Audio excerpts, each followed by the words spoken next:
So I'm going to do almost like a vlog, but I'm not going to make it too vloggy. I'm just going to kind of talk through exactly what I'm doing for this today. So I didn't want to write 3 papers in a row, which is kind of why I decided to do this. I'm going to go to Ingles. I'm going to grab all of the spices I need. My mom sent me a new spice list, I guess you would call it, like a spice mix. So I'm going to go to Ingles. I have to get a couple of the spices for that. And I'm also going to grab some chicken tenderloins, and I'm just going to make those 2. I'm chilling in my car. I'm about to go get the necessary items to make my food. I'm not hungry. I have not been hungry this whole week. I keep getting acid reflux for some reason, which is really annoying, but that makes me not hungry. So I am not doing side dishes. I'm only doing just a chicken dish right now.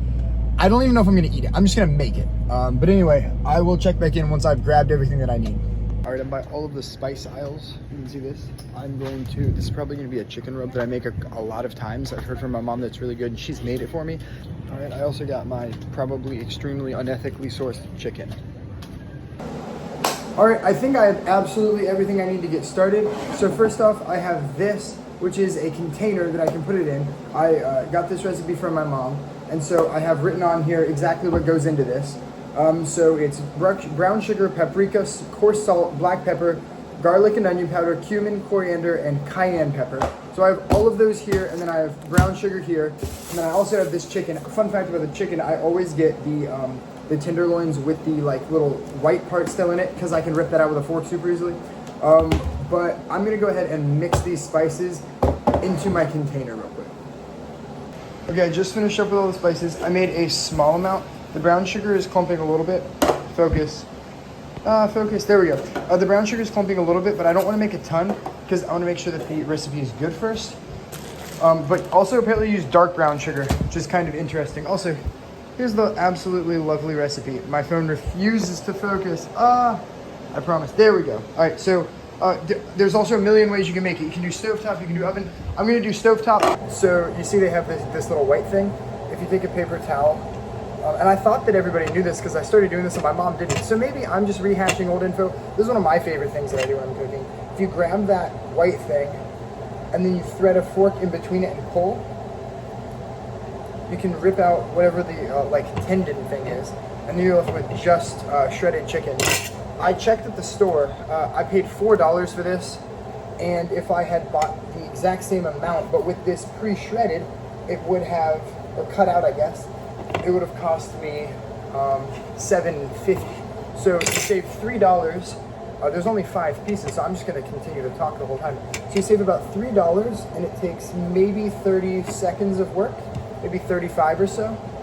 But it's just kind of interesting to see how stores will overcharge you for things that you can do yourself. I've even seen people go as far as to say it's better to buy like an entire cow or a half cow, specifically because I follow a lot of fitness influencers. Not a lot, 1 or 2.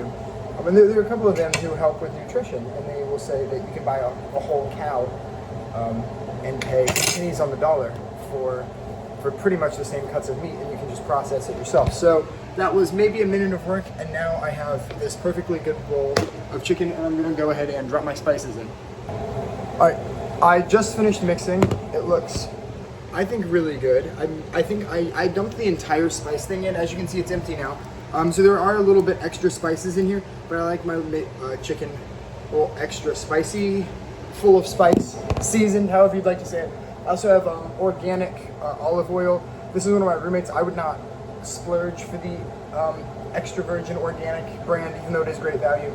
But he did, which means I get to use it because our townhome is full of a bunch of great guys who all like each other. And then I also have a little bit of butter, just in case I need it. So I'm gonna go ahead and start frying up on this pan, which has just finished preheating. I'm on right around medium heat currently. Awesome. I'm gonna go wash my hands and update as this gets closer. Just keep an eye on flipping it. I could probably be healthier, but I love butter. It makes things taste better. And I'm trying to bulk up anyway, so it does work for me. I'm gonna keep on cooking with the butter in there. All right, both sides have been flipped once, so now I just leave it with this lid on. If I don't, it gets a little bit dry. I'm going to try to clean up the rest of my kitchen while that cooks for maybe 5 or 6 minutes.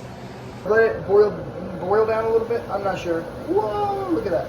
So that's what it looks like right now. It's still super, super juicy.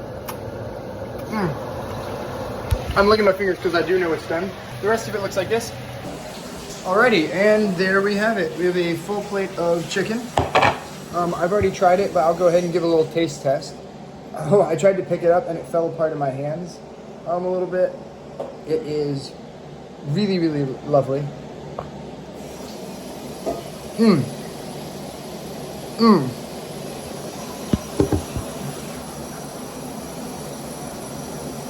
Just trying to kind of show like how tender it is. So I think chicken tenders are kind of a fingers food, but that's just a me thing. The flavor,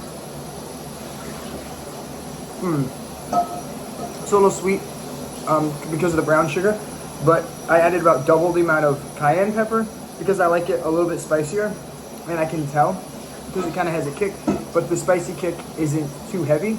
It is a little bit light, and it kind of adds to the flavor instead of being just heavy-handedly spicy for no reason. There's not much point in me making a meal that is overly elaborate because I don't want to take the time to do that. I like quicker, easier meals, really high protein meals. If I was going to make this with sides, which I didn't, normally I would just open a bag of broccoli, maybe do some steamed broccoli or something. But like I said, I've been having acid reflux. I'm not really hungry. I just made this for the class, but it is delicious.